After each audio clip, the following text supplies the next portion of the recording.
Este podcast explora temas que pueden resultar perturbadores para algunos oyentes, incluyendo terror, misterio, crímenes reales y teorías de conspiración.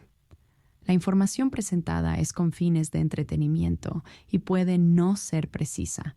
Se recomienda discreción. Si no te sientes cómodo con estos temas, te sugerimos considerar otro tipo de contenido.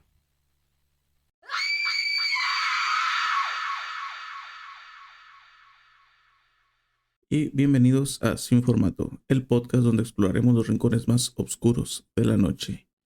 Yo soy Saúl Martínez y en el episodio de esta semana vamos a abrir con un vistazo inquietante a una de las pinturas más perturbadoras del arte clásico, Saturno devorando a su hijo. ¿Qué secretos esconde esta obra? ¿Es solo una representación mitológica o acaso habrá algo más oscuro detrás de su creación? Pues bueno, lo veremos más adelante. Para el tema principal, nos sumergiremos en uno de los objetos más polémicos, y misteriosos del ocultismo, la Ouija. Exploraremos sus orígenes, los casos más impactantes relacionados con su uso, las teorías detrás del tablero que, según algunos, abre portales que uno no debe de cruzar. Así que ponte cómodo y prepárate para dejar atrás todo lo que querías saber y adéntrate conmigo en un mundo sin formato.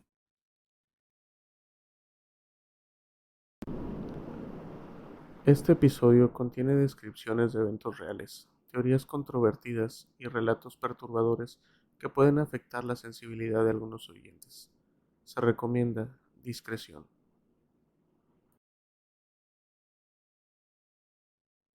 Y pues bueno, como ya se los anticipé en la intro, hoy les presentaré una obra, Saturno devorando a su hijo, que es una de las obras más inquietantes y emblemáticas del pintor español Francisco de Goya, que vivió de 1746 a 1821, quien fue una figura clave del arte europeo que transitó desde el neoclasismo hasta el romanticismo y cuyo trabajo evolucionó desde retratos cortesanos hasta visiones oscuras y profundamente personales marcadas por la enfermedad, la guerra y la locura.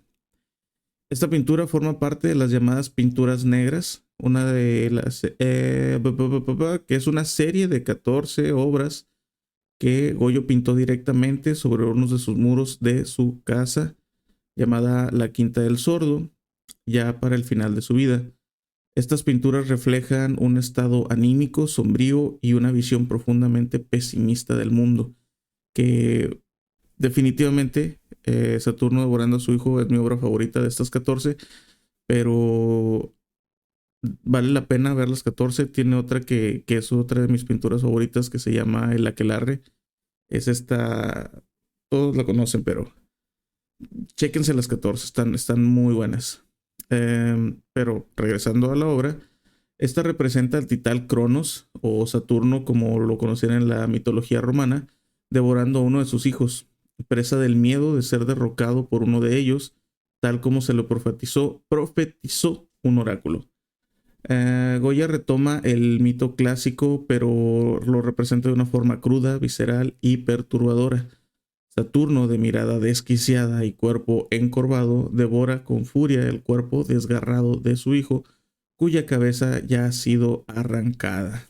A diferencia de otras representaciones del mito, Goya omite cualquier indicio de divinidad o solemnidad. El fondo es oscuro y el cuerpo de Titán está deformado, con una expresión salvaje, casi animal, una iluminación tenebrista que resalta la violencia y y la textura es grotesca, la del cuerpo infantil que está parcialmente devorado, intensificando la atmósfera de horror. Esta pintura no solo alude a la leyenda mitológica, sino que puede leerse como una alegoría del poder que destruye a su propia decencia, una metáfora del círculo de violencia y represión que marcó la historia de la España en tiempos de Goya. Como se los mencionaba, son 14 obras que Goya pintó ahí en uno de los muros de su casa. La neta, las 14 están bien perras. Yo resalto dos, que es esta de la que les estoy hablando. Y otra que también está perrísima, que se llama El Aquelarre. Vale la pena bastante que le echen una miradita. Así que pues esa fue la recomendación de este lunes. Así que vámonos ya con el tema principal. Esta noche exploraremos los orígenes ocultos de la Ouija, desde sus raíces espiritistas hasta su transformación en un símbolo de terror gracias al cine, analizando su impacto psicológico, los casos más aterradores y la ciencia detrás del miedo. ¿Será realmente una puerta al más allá o es más bien un espejo de nuestra propia mente? Pues bueno, antes de convertirse en un icono del ocultismo y del terror, la Ouija tenía orígenes bastante distintos a los que imaginamos. Lejos de ser una herramienta creada para invocar demonios o espíritus malignos, su historia está envuelta en una mezcla de misticismo, curiosidad espiritual y un poco de marketing americano del siglo XIX. La idea de comunicarse con los muertos no nació en la Ouija. Desde tiempos antiguos, culturas como la griega, la egipcia o la china ya practicaban formas rudimentarias de espiritismo. En la antigua Grecia, por ejemplo, existían rituales para hablar con los muertos a través de la necromancia. En China se utilizaban los planchets, que es básicamente la parte de arriba de la ouija donde ponemos los dedos todos. Ese es un planchet. Que cabe mencionar que eran dos objetos separados. Una cosa era la tabla y otra cosa era el planchet. Ya después los juntaron, pero ahorita llegamos a eso. ¿Dónde me quedé? Los planchets, que es una especie de tablilla con ruedas o soportes que se utilizaban para escribir mensajes espirituales siglos antes de que la Ouija se patentara. El contexto moderno comienza en el siglo XIX, cuando el espiritismo se volvió una auténtica fiebre social. Las hermanas Fox, por ejemplo, en Nueva York, dijeron tener el poder de comunicarse con los espíritus a través de golpes en la pared. Esto desató el interés masivo por la vida después de la muerte. En medio de esta ola espiritual, muchas personas comenzaron a experimentar con diversos métodos de comunicación con el otro lado. Fue en este entorno donde en 1890 Charles Kennard y Elijah Bond crearon una tabla con letras, números y las palabras yes, no y un goodbye. Pero el nombre Ouija tiene su propio misterio. Según la historia, durante una sesión, la tabla misma reveló su nombre. Aunque muchos creen que Ouija viene de la combinación de la palabra oui y la palabra ya en francés y alemán respectivamente, y que ambas igual significan sí, la versión oficial es que simplemente la tabla dictó su nombre. Así como usaron la tabla como para hacer una sesión, le preguntaron cómo se llama, cómo te llamas, a la tabla, y la tabla escribió la palabra Ouija, que es O-U-I-J-A. El fabricante William Flood fue quien más popularizó su venta al punto de convertirla en un fenómeno comercial. En los años 20 y 30 era común ver a familias reunidas alrededor de una ouija como si fuera un simple juego de mesa. No fue sino hasta décadas después, con el auge del cine de terror y casos como el de Annalise Mitchell, que se empezó a ver a la tabla como un canal peligroso. Lo que comenzó como una moda espiritualista o incluso un pasatiempo, fue poco a poco ganando fama de objeto maldito. Hoy es tanto una herramienta ritual como un símbolo de miedo a lo desconocido. Pero sí hubo un momento clave en el que la Ouija dejó de verse como un simple instrumento espiritual o un juego de salón. Fue precisamente en 1973 con el estreno de la película El Exorcista. En la historia se basa en un caso real de un niño poseído en Maryland. La joven Regan McNeil entra en contacto con un ente maligno tras usar una tabla Ouija para comunicarse con un amigo imaginario llamado el Capitán Howdy. A partir de ahí, el terror se desata. Voces demoníacas, posesión y escenas impactantes que muchas personas tuvieron que...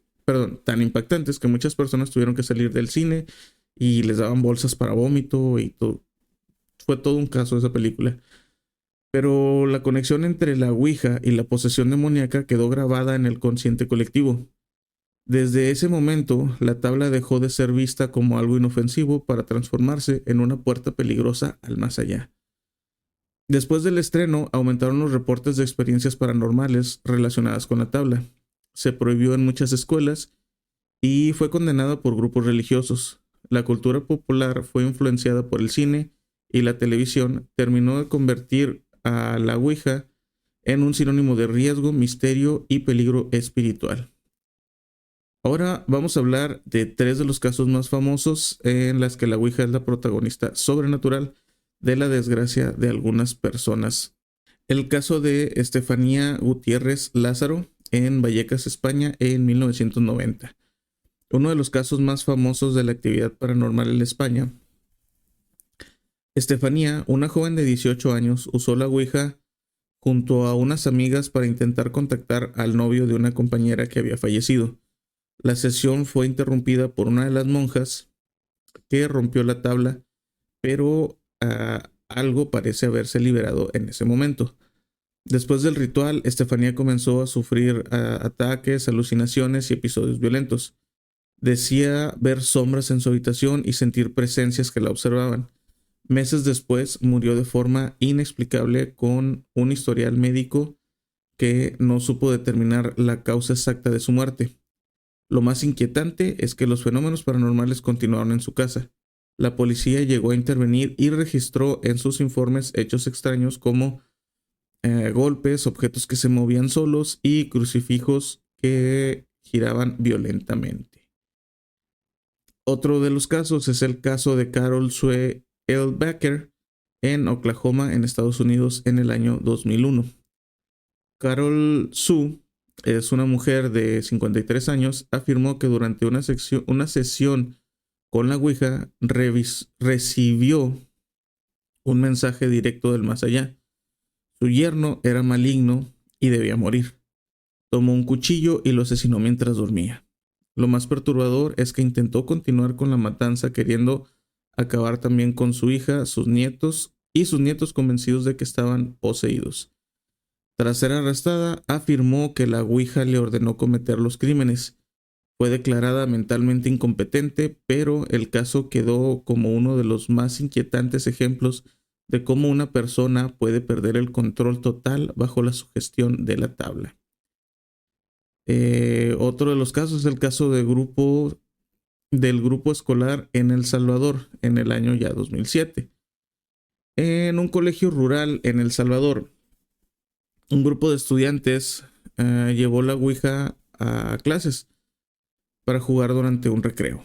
Después de una sesión improvisada, varias alumnas comenzaron a experimentar convulsiones, desmayos y comportamientos erráticos. Algunas hablaban con voces profundas, otras gritaban palabras en lenguas que no conocían, pero el fenómeno se extendió a más de 20 estudiantes, al punto que se suspendieron las clases y se llamó a curas y chamanes locales.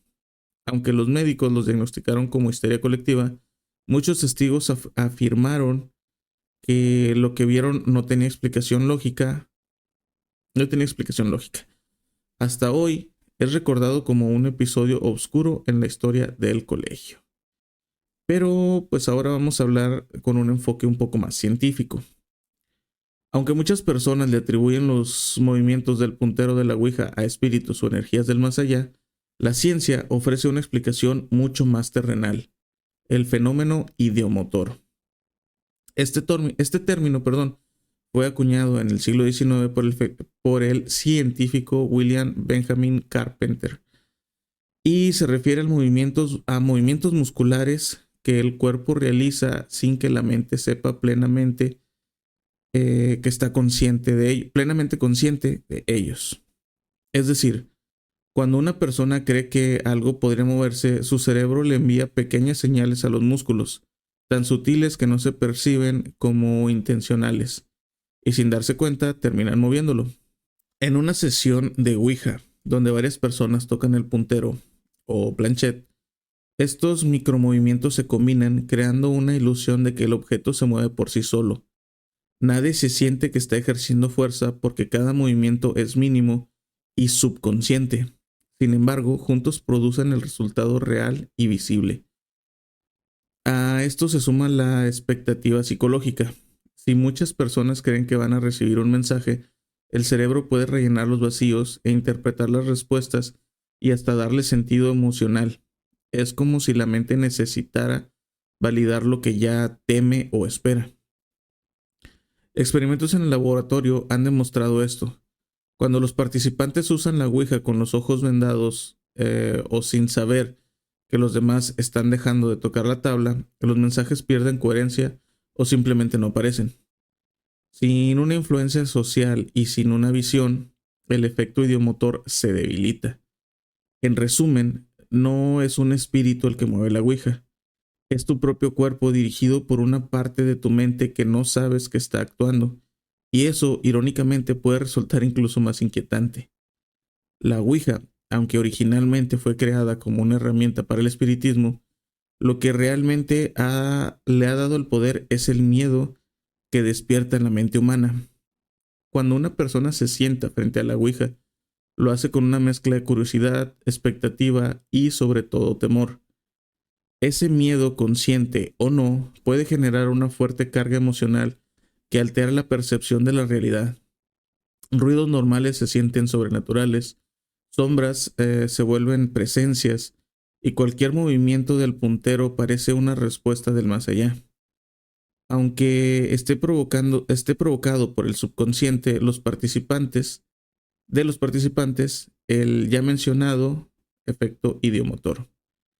La ouija actúa como un espejo en nuestras propias creencias y temores. Si crees que puede abrir una puerta al otro lado, tu mente puede comenzar a ver lo que más temes. Y es ahí donde entra el verdadero terror, el que no viene de los espíritus, sino de nuestra propia mente. Es por eso que, más allá de lo sobrenatural, la ouija se vuelve peligrosa cuando activa emociones intensas como la culpa, la angustia o el miedo, lo que pueden llegar a romper la estabilidad mental de quienes la usan. No es la tabla la que tiene el poder, sino la gente que cree que puede ocurrir con ella. En resumen, si tú le tienes miedo a que vaya a pasar algo, tu mente ya hace que pase algo. Eso es lo que lo hace como que más peligroso. O sea, tú puedes jugarlo sin tener tanto miedo, pero los que están alrededor tuyo pueden tener a lo mejor no un miedo consciente, pero sí un miedo inconsciente que ya lo tenemos grabado en el subconsciente, valga la redundancia, y es ese miedo el que nos hace empezar a que veamos cosas o a que todo se salga de control. Y pues bueno, esa fue la pequeña investigación que hice sobre la ouija. Muchas gracias si se quedaron hasta el final. Si es así, comenten con una manita rockera. Y si son nuevos en el canal, recuerden suscribirse si es que aún no lo han hecho. Y compartir estos episodios para que podamos crecer juntos. Recuerden también hacer sugerencias sobre temas de fenómeno paranormal, teorías de conspiración o casos de crimen real, porque este podcast es suyo también. Yo soy Esaú Martínez y este fue Sin Formato. Nos vemos la próxima semana. Bye.